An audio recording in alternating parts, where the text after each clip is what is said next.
That's really the goal. So everybody started early this morning. So we are here with the Town of Hilton Head podcast, part 2. You didn't think we were going to make it to a second episode, but we did. So we got renewed for another one, and a lot of people were a little tired on this table, I believe, from an early start this morning. I'm Director of Marketing Communications Andrew Davis from the town. We've got Town Manager Marc Orlando, the Mayor Alan Perry, and our special guest today, Andrew Carmines from Hudson Seafood over here. Hey, everybody. Congratulations, you are our first guest, so you're our guinea pig, too, Andrew, at the same time. I love it. I'm happy to be here. Honored to be here. It's a really cool format, and I think it's really good for a lot of people in the area to be able to connect with town leaders and people in the community. So. Well, we'll talk a little bit about why you're so tired in a few minutes, but wanted to start a little bit, since we are taping this on the Wednesday. Al Roker here this morning out at Whitney Beach, and you guys were there too. Talk to me a little bit about your experience with Al Roker this morning. Well, first of all, what a great guy. You know, he was so pleasurable, so nice. For him to come in and bring his crew in, right, to showcase Hilton Head and in his February walk month here on Hilton Head, that was awesome. So it was a lot of fun. Yeah, it was great. It was great to see. There's a lot of people down there too. Yeah. You know, behind him, around him, surrounding him. We got down there early and just pretty much took over Coligny. So he's great, but the whole team was great, including the chamber staff the chamber team that pulled him in and put all that together. That behind the scenes is kind of fun to see how many people are involved in in something like that, isn't it? So. Yeah, you got his security detail. You've got all the camera, the mics, and the drone flyer and the kite flyer, and you got everybody. Yeah, when we did the Today Show, what was it? Yeah. A year ago or 2 years ago, something like that. It was amazing to see how much production goes into that. Yeah. And one thing that I did realize about Al and the other guys on the show is they earn every penny that they make. As soon as that camera goes off, everybody's like on them, shaking hands, selfies, all that. So it was a pretty cool experience to see that, and just how many people and how much food and how much production goes into 1 hour of television. It's and amazing. You think it's a 2-minute segment or something Exactly. like they did with you, and they probably spent 2 hours with you and all this food and all these things. Crazy how many people, local people were involved, caterers, limo drivers. It was just amazing to see. So. Wait a minute, I didn't have a limo. Did you have a limo? I had a limo. Yeah, I had a limo. You did? I had a limo. Yeah, Marc got one. You missed the memo somewhere, Okay. so you were in the limo with Marc. But If you need a ride, you just call me. I'll come pick you up anytime you need a I ride. rode in Andrews.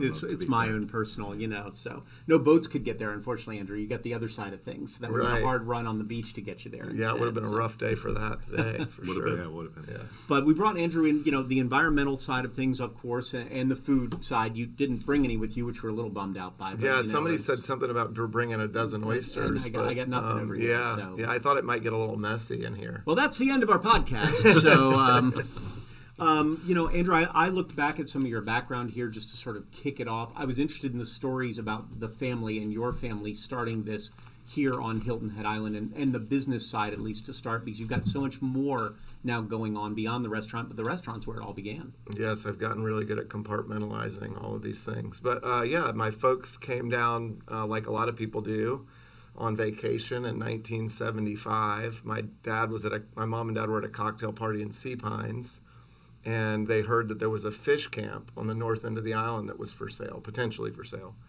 And my dad kind of, brushed it off, but he kind of was piqued a little bit. But then he went back to his office and he came out of a board meeting and somebody mentioned a fish camp on Hilton Head that was for sale, and he thought that was too coincidental and looked into it, investigated, and ultimately they made a deal with Benny Hudson, and they've had the place since.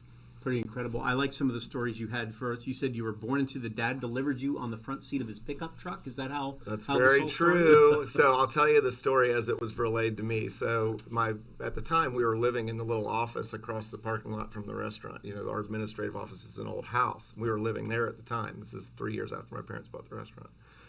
And my mom was in the house. I was 3 weeks premature, but she called my dad, who was working in the restaurant, and she said, "Brian, this baby's coming. I need you to come over here and get me." And he's like, "Nah, it's not. You're having contractions, whatever it is." And finally, my mom called him back over and said, "You need to come over here." So he walked over there and pulled his truck up, and Dodge pickup truck, and she got in the front seat. They were off. But, they didn't have a maternity ward on Hilton Head at the time. So if you wanted to have a baby in a hospital, you had to drive to Beaufort. And so on the way to Beaufort, we get to the base of the Paris Island Bridge, and my mom says, "You need to stop the car. This baby's coming." And my dad pulled the car over and delivered me on the front seat of the truck. Then the story goes that we got to the hospital after the police escort and all that, and my dad was so freaked out that they took he and I into the hospital and left my mom sitting in a wheelchair in the rain. But you know, these stories tend to evolve over time. But as I've gotten older, I've found out that a lot of these stories that my dad's telling me are actually true. Wow. Which is crazy. You know, I always thought he was embellishing stuff, and then I hear from other people the actual story, and I'm like, wow, that was actually That's true. pretty cool. Face I value. mean, I've known him since he was born, and I've never heard that a story. lot of people haven't heard that story. A lot of people haven't heard that That's story. what's fun. I is think this- it's PTSD. My dad's afraid of what it is? Probably true. Yours, your dad's, or your mom's? Which one? Right, I think my dad was the one that was really Your mom freaked had it out. initially, but I can only imagine what it looked like getting back in that house afterwards. So. Yeah, I'll say an instant a really cool full circle moment too. And I won't share who the OBGYN was. She's no longer doing that anymore. But when my wife was giving birth to my second daughter, Millie, my middle child, she's now 10, the OBGYN was segueing out of the OBGYN field and getting into like vaginal reconstruction surgery or something like that. I mean, whatever. But she was really sweet, really free-spirited, really cool lady. I won't tell you her name. And I was kind of joking around before we got to business, and I said, hey, doc, when are we going to do this thing? When are we going to deliver this baby? And she said, do you want to deliver the baby? And I said, yeah, I do. And she let me deliver Millie. Oh, wow. Yeah. Wow. Yeah. It's pretty cool. That is cool. That's great. But, my joking around got real serious real quick. When she said, yes, I'll get your scrubs on, my face got very hot. Wow. Very quickly. But I did it, and it was one of the coolest experiences. I bet. And then your Really wife said cool. by the last one, no, let's let the doctors do No, it I this didn't time. want anything to do with it. I didn't want anything that's to one do with time it. thing. No, so. with Oak, I didn't want anything to do with it. And we didn't know what we were having with Oak. One of the last great surprises we found out with the first two, and we were convinced we were having a girl. Obviously, you have two girls, and you just say, well, obviously it's going to be another girl, right? And when Oak came out, the nurses had to be like, look, you did not win a NASCAR race. You just had a child, so calm down. It's the hospital. Good. So, yeah, it was really fun. I mean, we had a blast with it, and threw the Hail Mary up and ended up with the baby boy. So, we go. got 2 girls and 1 boy. Very cool. Yeah. So, well, for you, some of the other side, that environmental side, aside from as you were having your family and starting that process, was getting into the shrimping business and getting into the environmental side of things. I like stories that you talk about when that first time you went out on the boat itself, in a shrimp boat. Yeah, well, my uncle was a shrimper. So I don't know, a lot of people don't know this, but my cousin Christopher has a very successful business in Bluffton called May River Excursions. And a lot of people know him and know me, but don't know that we're related. So yeah, that is my first cousin. That's my mom's sister's son. When my parents bought the restaurant, they really leveraged literally everything they had and borrowed everything they could.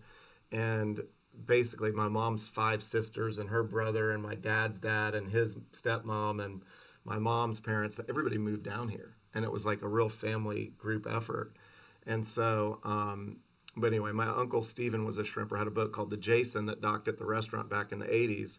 And I went out on the boat one time, and it gave me an everlasting appreciation for how hard it is to make a living doing that. I mean, I think we were out for 4 days. It's 95 degrees during the day. I remember I got so seasick one day, and one of the strikers wanted to joke around with me, and they served dinner, and they told me it was fried seagull. And you can imagine what my reaction was after being seasick for a whole day. It was actually fried chicken, but it was an experience. I had not spent a lot of time on the shrimp boats, but I really do respect those guys. The most amazing thing about what those guys do is you will never see a mechanic, a maintenance person, anybody doing anything on those boats. Those guys do almost everything. The only thing that you'll see once in a while is they have a really high-tech refrigeration on those boats now. The only time you'll ever see somebody is if it's one of these guys working on those. But they do all the net mending, all the winch work, all the motor work. It's pretty incredible. That's what happens at Town Hall, too. These guys fix all the I air know. conditioning systems. Yeah, Marc I really know. walks around with a tool belt the whole time, not this town manager. I've gig. heard He's got the hands-on, thread. fully That's why I teach hands-on. down all the time. Very hands-on. Very hands-on. I think that's what people are surprised about too. When we just show up to a restaurant and you see a shrimp boat with nets and a name on the side, just really realizing how authentic, how real it is. It's commercial fishing straight out into our waters, right? Our pristine waterways, which is why we're so focused on the quality of our water, the quality of our environment.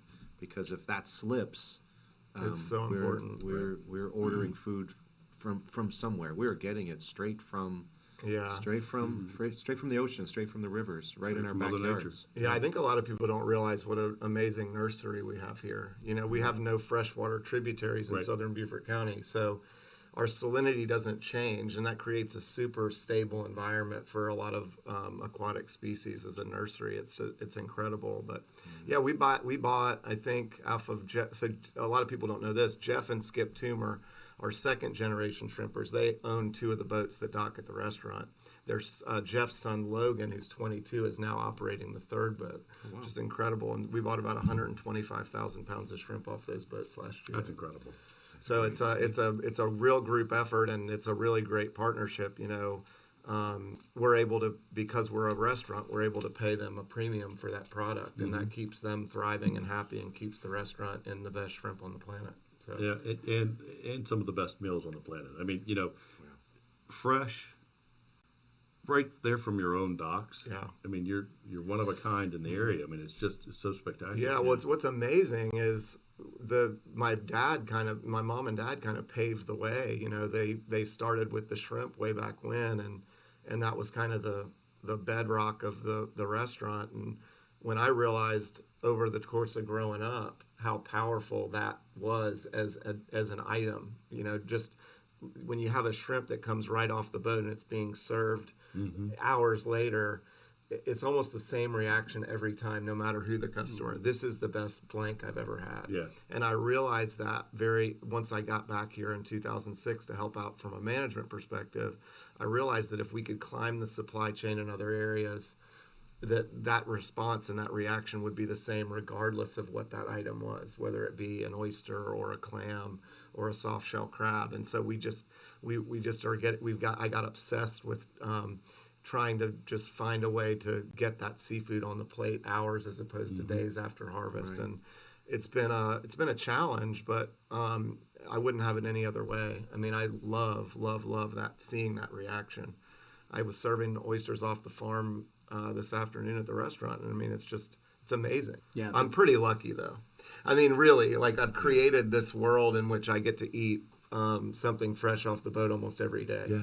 And I do at 11 o'clock every day. And then the customers have started to come in and say, "What did you eat for lunch today?" Yeah. You know, You should just put it up on the board. This is what right, Andrew had. Andrew ate this. Andrew's today. choice. Yeah, But Forget the it's specials. it's a lot of fun, and it's a lot of work though. I mean, you know, especially with stuff like the oyster farm. You know, we started that in 15, and you know, immediately right off the rip, 16 we had Hurricane Matthew, 17 we had Irma, and then you know we had a little success after that. But God, I mean, I was so heartbroken that the success seemed like a failure. And then, sure enough, during the pandemic, this guy Doug Rogers walks onto the dock, and I'm out there, just cooked a batch of she crab soup, and you know we're basically doing only takeout. And he says, you know, I'm in the same boat. I've been growing oysters in Long Island for 20 years, and my business was selling direct to restaurants in Manhattan. Well, now I'm selling door to door, trying to sell product to individuals, and it's just not working. Do you have any need for a partner? And I said, yes, you're hired, 100%. Wow. And it's been an awesome relationship. He's got a great family. They live out in Bluffton. And he's been just a godsend because he's made all the mistakes. So Right. I don't have to do the trial and error, which I was doing. And he's got a great work ethic, and he's just brought a wealth of knowledge. And now, you know, we have 350,000 oysters growing on the farm out there, and 500,000 clams, and had them at the restaurant today. It's spotty yet. We got some that, you know, the water's been really cold, so the oysters haven't grown a ton super fast. So So this is starting to thrive. You talked to me about this a year ago when we had lunch. yeah. Wow, this It's is going. great. It's going. It's going. I mean, we're waiting on some permits from the Army Corps, but once we get those, we'll be able to really scale the oyster side. And we want to get up to, you know, I never had a desire to scale the oyster business. I just wanted to have enough to serve at the restaurant. You know, Right. that was good for Right. me. I never got in it to get rich or anything. Was that the goal initially, just to fill up the sort Yeah. of your coffers at the restaurant and say, well, let's do this because it's easier for me to do it than Well, I someone think the else? goal was, one, we're not taking the natural resource. So we're not out there picking oysters that are filtering our water. Okay, that's one. So every oyster that we serve, we feel like we're saving at least one wild oyster, maybe two, because of the culling in place and all that. The second reason is I wanted to be able to go out in the morning and pick oysters for lunch service and go out in the afternoon and pick oysters for dinner service. I wanted people to have the experience that I get when I go out and pick an oyster and shuck it right out of the water. Well, if you got 350,000 oysters and they filter 50 gallons a day, Yeah. so you're adding to the the cleanliness of the water. It's just growing it. Totally. Yeah, And what I want to do is I've been talking with some people from USCB. Is I want to do water quality studies on the farm, Right, and then 500 yards away, a mile away, and see what kind of benefit that's having. And imagine we're doing 350,000 oysters now. Imagine when we're doing 2 million. Yeah, Exactly. exactly. It could be really great. And but it's been a really neat learning experience. But also, it's farming. And there's some mornings where you wake up and you've got butterflies in your stomach because you got a hurricane barreling down. Wow. So Right. Well, even you mentioned the younger tumor family member, next generation. Totally. Next generation business model for oysters as well. So what a fabulous, I always wonder about that. At what point does that generation not dive in to be a commercial fisher on Hilton Head Island? Right? Well, when they don't make enough money, Right. and that could potentially happen.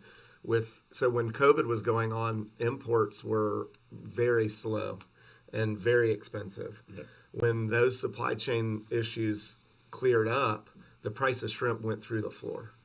And Jeff and Skip both came up to me during that time, and they said, "Man, we just want to tell you how much we appreciate you." Yeah. Because I'm not trying to, tell them, "Oh, well, the price of shrimp in the Gulf is $1.50 a pound. I want to pay you $1.50 a pound."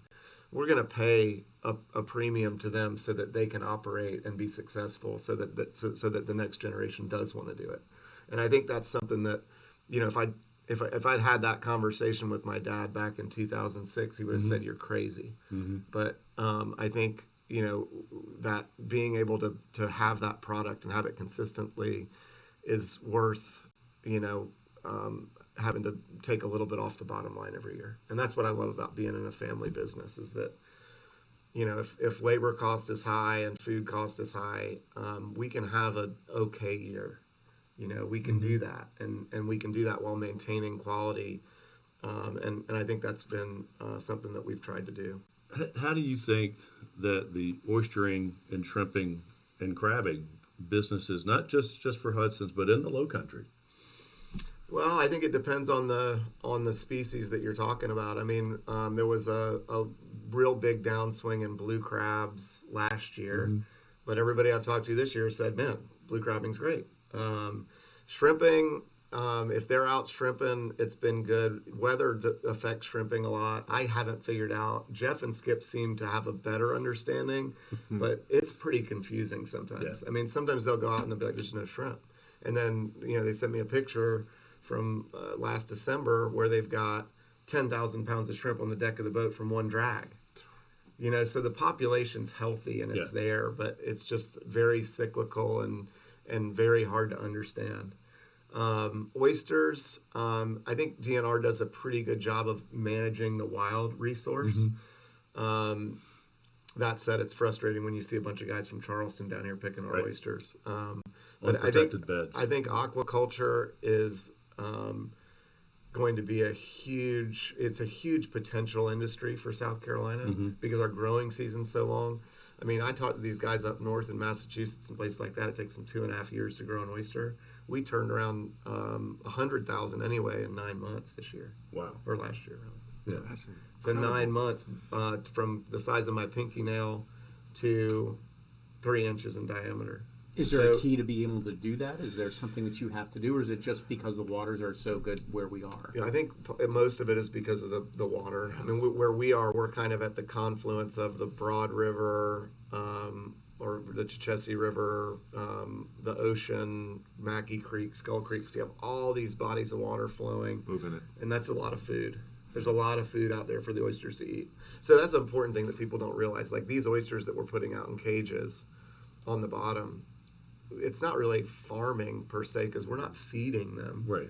They're eating whatever the wild oysters eat. And I think as we evolve the type of gear that we're using, I think we're going to be able to get a little more efficient. The biggest issue that we have right now is the amount of labor that's required. And also the tides. I mean, I think most people know that our tide changes. It goes from low to high every 5 hours and 50 some odd minutes. I can't remember the exact number. It's like 5 hours, 51 minutes, and 26 seconds or something like that. But we have to be out there at low tide every single day to work these oysters. So every day your schedule changes by an hour. I should say Doug's schedule changes by an hour. But now that the festival's over and everything, I'm hoping to get out there more. It really is a nice way to spend a morning or an afternoon. It's just a matter of getting out there and doing it. We always talk about the workforce. You were talking about the next generation too, and that's something you've always prided yourself on, is having people who have been with you for a really long time. I know you've talked about how you'd almost like them when they start at 15 or 16 or 17 years old and then keep going because they learn so much and they know so much. Yeah, well, I just worked with a kid today. He's a grown man now, but a guy named Joel, that shout out to Joel. He started working as a food runner when he was like 15 or 16 years old. And, he became a food runner, did that great, then started doing the expediting thing. And there's nothing he doesn't know about the food, about how it's prepared. And he was out there on the deck serving today. So, but I always say that some of the best people, not all the best people, some of the best people we have are the people that started when they were 15 or 16 years old. And they've worked with us continuously throughout. And a lot of them do quite well. I mean, they end up being servers and they have flexibility in their lives. And they can also go to college. We got a couple kids doing USCB right now. So a lot to be said about just growing up in it, right? Yeah, and learning it from the ground up and learning how hard it is. And then they get that serving job or bartending job and they're like, I work for this. I earned this. And I'm going to make sure I do a good job at it because I worked my tail off to get here. Yeah. And I love that about the restaurant business. I love that, somebody that just wants to work really hard and be nice to other people, nice to customers, and work on that knowledge can thrive and make a really, really great living. I think that's what we're rolling out a 401k this year for anybody on our staff that wants to join because, we have some employees that are college educated. Some of them have business degrees or postgraduate degrees. And their parents put a lot of pressure on them to say, hey, is this a career? And I think, personally, it can be. If you treat it as such, it can be an actual career. Waiting tables can be an actual career and a very lucrative one. Have you seen a change in your workforce and what you've had to do to keep them with the changing times and with this generation who seems to have a different feel to a lot of them? Yeah, I think that this generation's different. I think that what I've noticed is that they really do value and want to work for something that they believe in. Where, 30 years ago, if you told somebody they're going to make $350 on a serving shift, they would work anywhere. And I think that it's not that everybody makes $350. Just, but I think there's a lot like call Hudson's. People, apparently, yes, we are hiring. No, people are. I think a lot of this generation that's coming up now, they want to be proud of something. They want to be proud of where they're working. They want to feel like they're doing something good. They want to. I mean, I've got 5 of my employees that are helping out on the oyster farm, and they love it, and they love talking about it. They love telling the customers about it. We're finding the same thing. We have a new fresh generation of employees. That Kat's behind the camera over there, but Kat's one of a bunch, but fresh out of school, first job in Hilton Head, and it's the exact same thing. It's really believing in the community. Think of the fire rescue folks that are getting here again, right? That there's a generation that's evolved in the fire rescue department, but it's that young generation, that next generation that's just getting going, starting to believe in this island. Yeah, that's what matters here. Well, it makes me want to do better by them, and that I think that's huge. Like when employees are proud of what we're doing at the restaurant, it makes me want to do more and do better and make it a better place. And I think the same thing goes for a community. Well, that's exactly where I was getting ready to go. I mean, what you're putting back to the community is of greater value to the community than it is to you. Right. And the business. Yeah. Your charity, yes, it's absolutely phenomenal.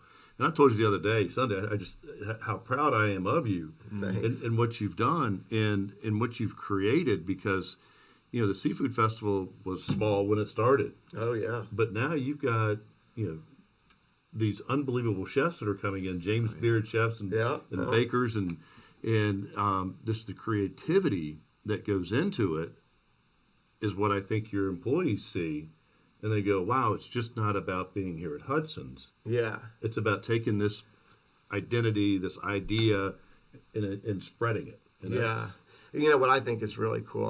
I'm humbled every time we have this event, and what I think is really cool for restaurants on the island is these chefs that are coming in from all over. They might go eat at Hudson's, or they might go eat at the Boathouse, or they might go eat wherever. And, these chefs are winning James Beard Awards, and my servers are serving them, and they're going gaga over the food. Right. And Right. that's just a cool, refresher and kind of a really cool. And then, sometimes they're in my kitchen working with my chefs, and they're talking about how they're impressed with what we're doing. And it's just validation, right? Oh, sure. That we're doing things the right way, and that we need to keep plugging away and keep rolling. And I think just the friends that I've made through that thing, through the festival, just the guys that come back every year, they're busy guys. So when did you go to New York for the James Beard? Oh, shoot. Golly, that would have had to be 2016 or 17, because we had oysters at the time. Right, and you took a bunch of oysters up there, and y'all cooked and did all this. Do you think that trip helped drive the festival even higher? Well, yeah. I mean, I think anytime you put yourself out there, anytime you step out of your comfort zone, Right.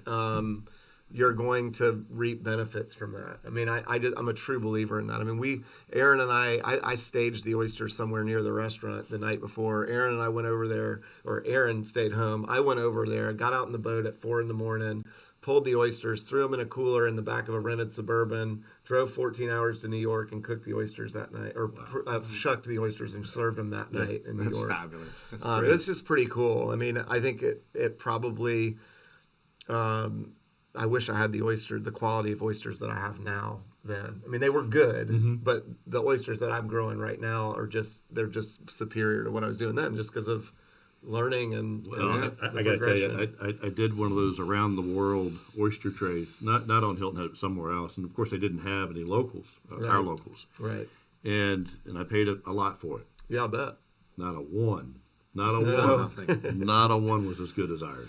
Yeah, I think people are starting to realize that a southern oyster, especially a southern oyster from this part of Beaufort County, because we're so briny and salty here, not salty like mean salty, but we're physically nice. We're nice. salty. Yeah, Yeah, we're very occasionally, nice. it depends We're on the very day. nice. But I think, some of these people that kind of eat as much as it can, and the meat is going to be thinner and more watery as the water temperature goes down. Which this winter we've had an amazingly cold water temperatures. The water's still around 54 degrees. Which usually it's about 60, 63 right now.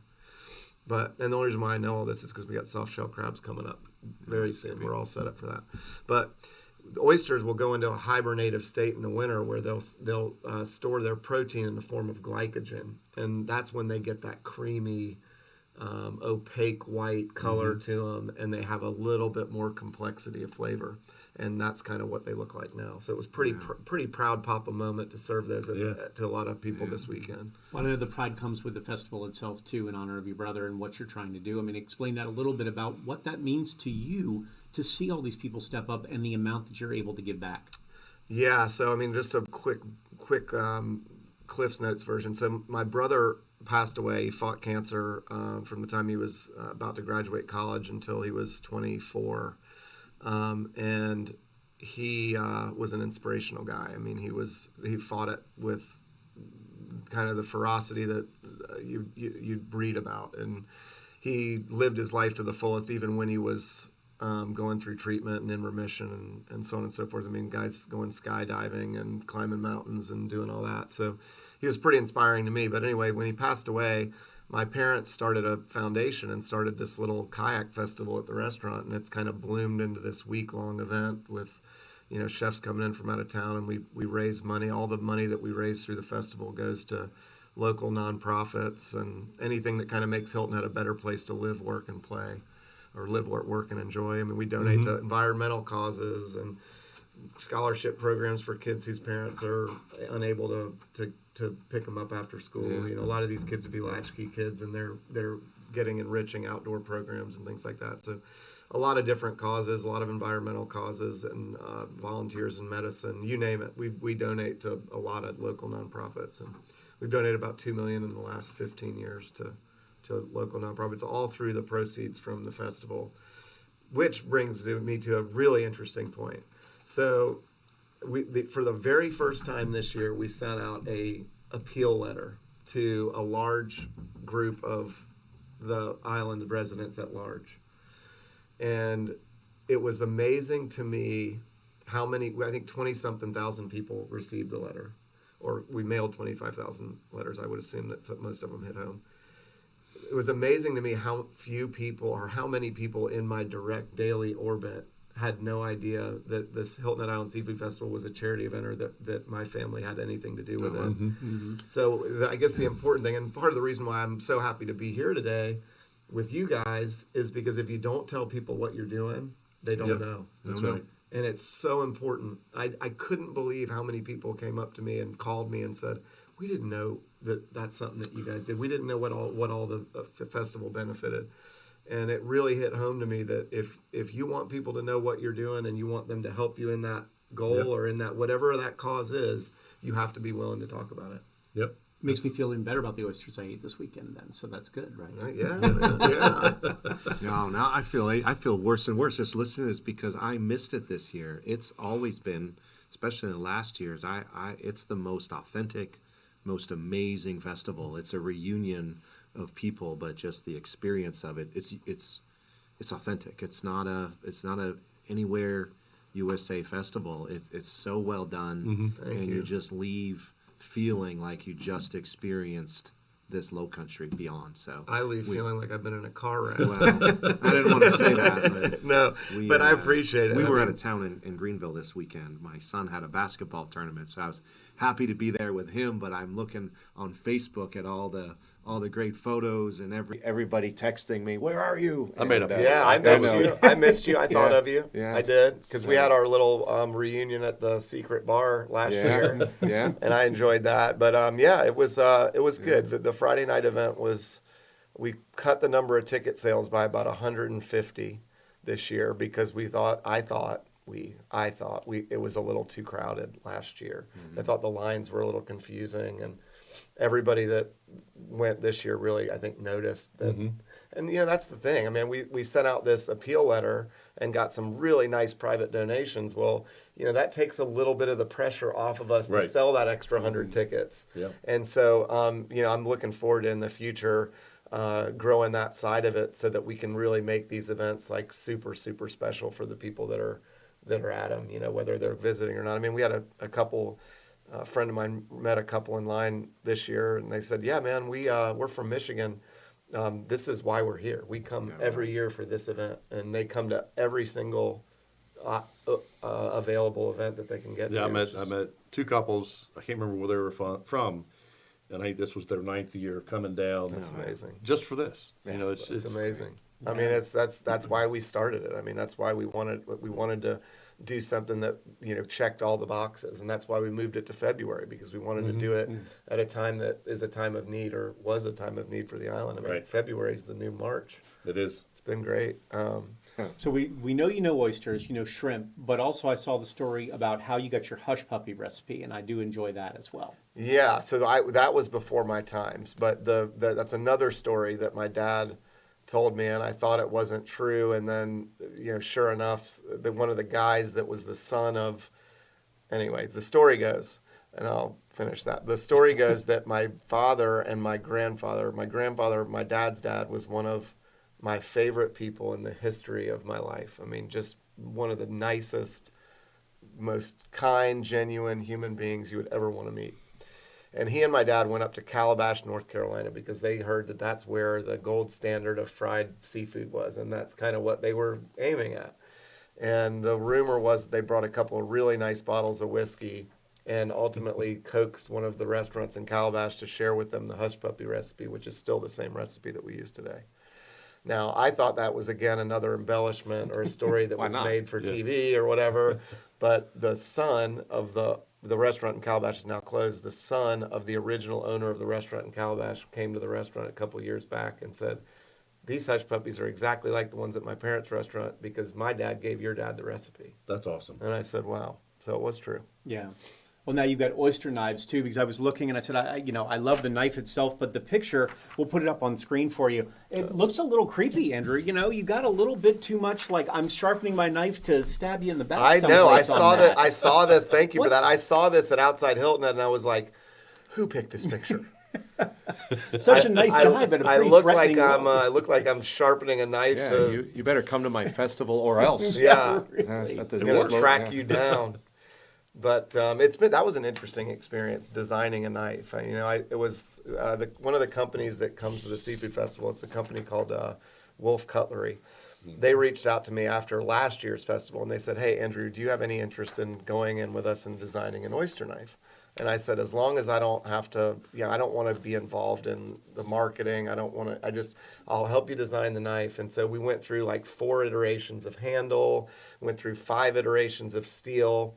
And I learned a lot in the process. I learned that just because steel's really hard doesn't mean that it's best. So we ended up so when we get a prototype, I'd give one to each of my best shuckers, Derwin and Jay, at the restaurant.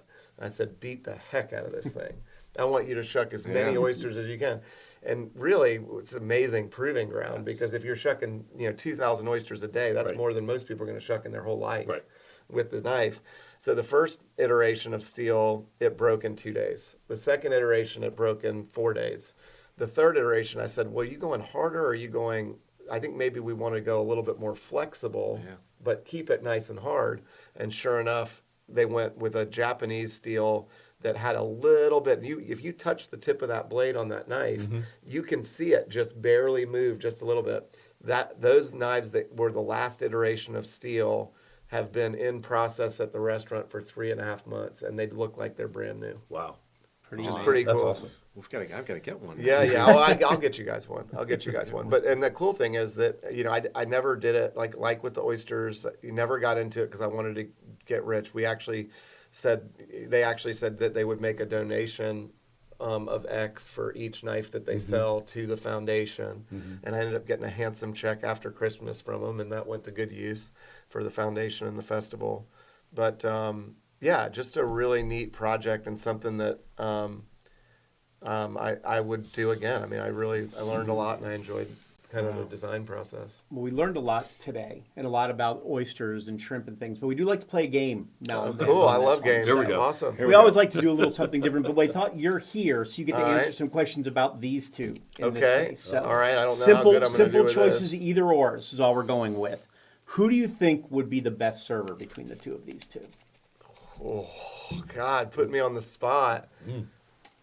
I'm gonna go with Alan because he's been there. He knows the restaurant. He's been around for a long, long time. All right. Well, I won't even tell you about the Casabianca days when I was a busboy. Oh, That's nice, fine. nice. That's fine. but the only reason why I say Alan is Alan's family, his brother, his nephews, everybody had. I mean, they've been around the restaurant a lot over the years, and I would have Just picked him because you too. can I would have eat picked him doesn't too. mean- Next doesn't mean question. because I would you have can picked him eat, you too. can't So serve. my biggest problem would be Now- remembering the order. Now we're not really that big in upselling at the restaurant. We want people to get what they get. Mark, I think you would be really good. Everyone would be leaving with an oyster knife. That's right. Everybody.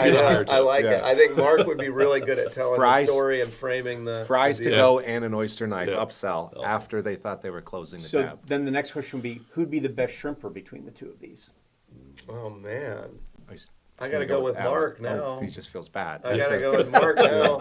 Thank you. No, Yeah, I don't know. I mean, that was a pity choice, is that all that is was, really. I wouldn't put that. I mean, guys, that is a rough way to Rough make business. a living.